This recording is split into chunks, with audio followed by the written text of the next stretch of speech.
Welcome to 3S designer homes guide. इस episode में हम बात करेंगे strata and survey strata land title और रजिस्ट्रेशन की। तो सबसे पहले ये समझते हैं कि हमें इन टाइटल्स की जरूरत कब होती है। अगर आप अपने बड़े से लैंड को सब डिवाइड कराते हैं to sell half of your land और पोर्शन ऑफ इट और to build more houses on it, तो अब आपको उनको सब डिवाइड करवाना होगा और इन सब डिवाइड लॉट्स को आपको रजिस्टर करवाना पड़ेगा, राइट। जिसके लिए हम कई बार लैंड को रेगुलर करवाना भी कहते हैं। तो इसके लिए जब किसी सब डिवाइडेड प्लॉट्स को इंडिपेंडेंट एंट्री और सर्विस कनेक्शन नहीं मिल पाते या ड्वेलिंग एक के ऊपर एक होती है, तो इस केस में काफी कॉमन एरियाज भी शेयर किया जाता है, जैसे कि staircase, lift, pool, parking, driveway etcetera. अब ऐसी ड्वेलिंग्स या लॉट्स फ्री होल्ड नहीं हो सकते, तो they need a different title which can protect owners rights and provide guidelines of ownership of the property और लैंड। तो ऐसे केस में strata and survey strata titles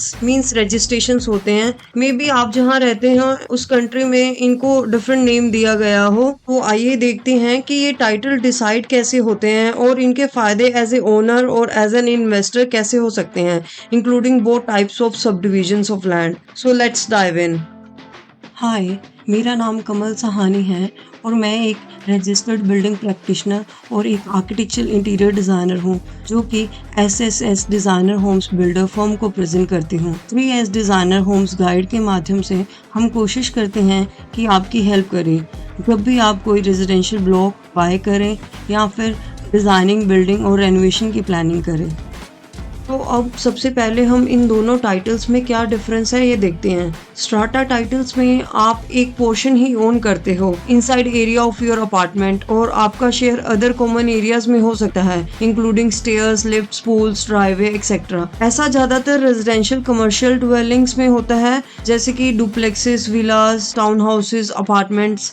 in dwellings को बिल्ट स्ट्राटा भी कहा जाता है। On the other hand survey strata lots में प्रॉपर बाउंड्रीज डिसाइडेड होती हैं बाय सर्वेयर और इंडिविजुअली ओन की जाती हैं, similar to freehold land parcel. पर इसमें भी कुछ शेयर्ड एरियाज होते हैं, जैसे driveways and utility connections. Let's make it simple. Built strata is used for multiple dwellings where one unit is on the top of another, whereas a service strata is for single tier developments where lots are side by side only.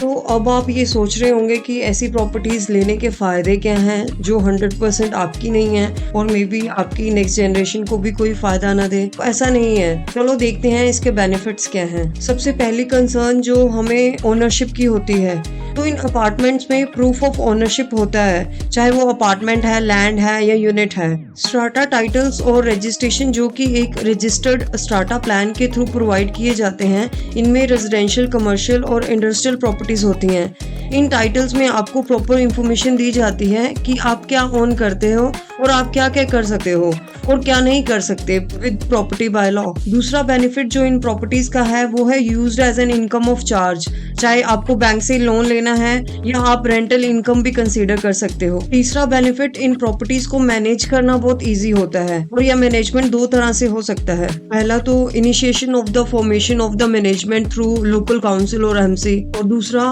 Common area maintenance is managed by owners corporation and you are only normally responsible for directly managing your own lot or inside of your unit or apartment. So highly recommended for those जिनको property maintenance में issue होता है, like our senior citizens. चौथा benefit जो कि affordability and location है, जो कि बहुत important part है। If we compare the price, strata properties अक्सर cheaper होती हैं if we compare to the freehold properties।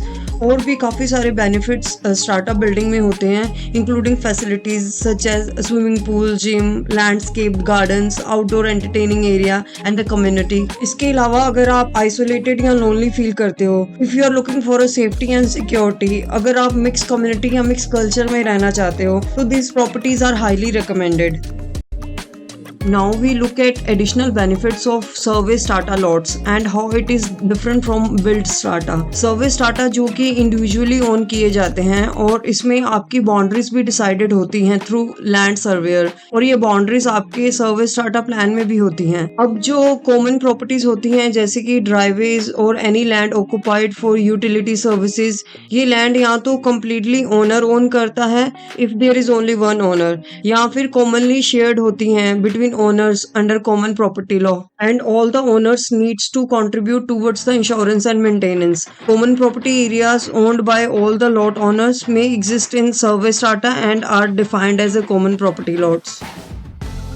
Strata properties में बहुत सारी फैसिलिटीज़ होने के साथ साथ इनमें कुछ डिसएडवांटेजेस या एज ए ओनर आपको कुछ प्रॉब्लम्स भी फेस करनी पड़ सकती हैं, क्योंकि हर स्ट्राटा स्कीम डिफरेंट हो सकती है according to demands of owners और मैनेजमेंट कॉर्पोरेशन। सबसे पहले तो हाई स्ट्राटा फीस और body corporate to maintain amenities, और अगर बिल्डिंग ओल्ड है तो हाई रिपेयर मेंटेनेंस। दूसरा, जहां इतना सारा कॉमन इंटरेस्ट और शेयर्ड एरियाज होंगे, डिस्प्यूट एग्रीमेंट्स और कॉन्फ्लिक्ट के चांसेस भी उतने ही होंगे। और अक्सर इन प्रॉपर्टीज को मैनेज करने के लिए एक्सटर्नल मैनेजमेंट हायर किया जाता है, otherwise can be self managed by the collective of elected owner members. So management means additional expense for owners but can bring peace of mind. कई बार प्रॉपर्टी वैल्यू डेप्रिशिएट भी हो सकती है अगर कोई नेबरिंग अपार्टमेंट लोअर प्राइस में property cell कर दे, या बिल्डिंग ओल्ड होने से भी प्रॉपर्टी वैल्यू पर इफेक्ट पड़ता है। तो अब आप सोच रहे होंगे कि आप रेनोवेशन तो करवा सकते हो। इसका जवाब होगा कि आप इंटीरियर मीन्स इंटरनल रेनोवेशन तो करवा सकते हो बट एक्सटर्नल नहीं। इसके अलावा भी कई और रिस्ट्रिक्शंस हो सकती हैं, लाइक आप पेट नहीं रख सकते, लाउड म्यूजिक या लाउड नॉइस नहीं कर सकते, प्राइवेसी भी आपका मेन कंसर्न हो सकता है, और कई स्ट्राटा स्कीम में आप अपने क्लोथ्स भी बालकनी में ड्राई नहीं कर सकते।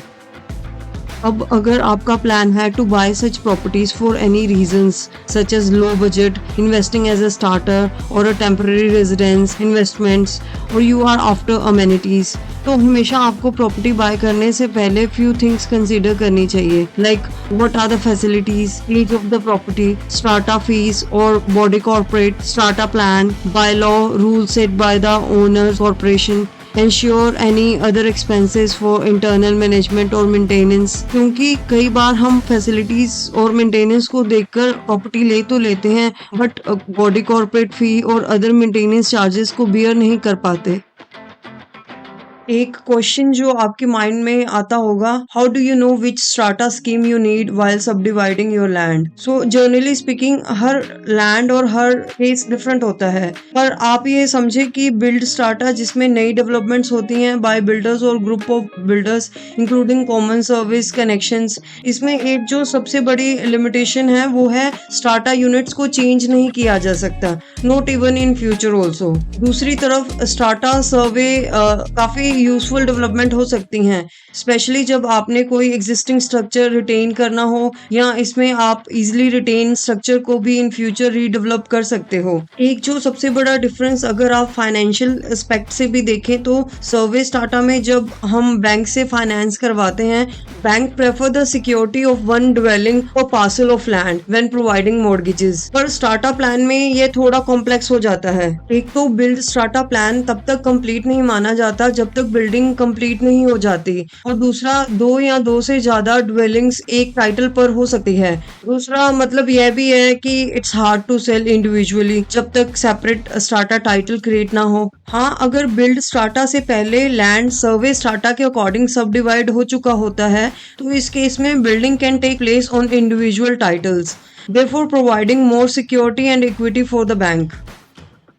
Second most common question, can I subdivide my land? And yes, you can subdivide your block of land depending on your area's R codes, means residential design codes, your block size, the town planning scheme, important to check with your councils or municipals, then position of your existing dwellings, minimum lot sizes and frontage requirements, any existing easements on your certification of title, any environmental constraints, etc.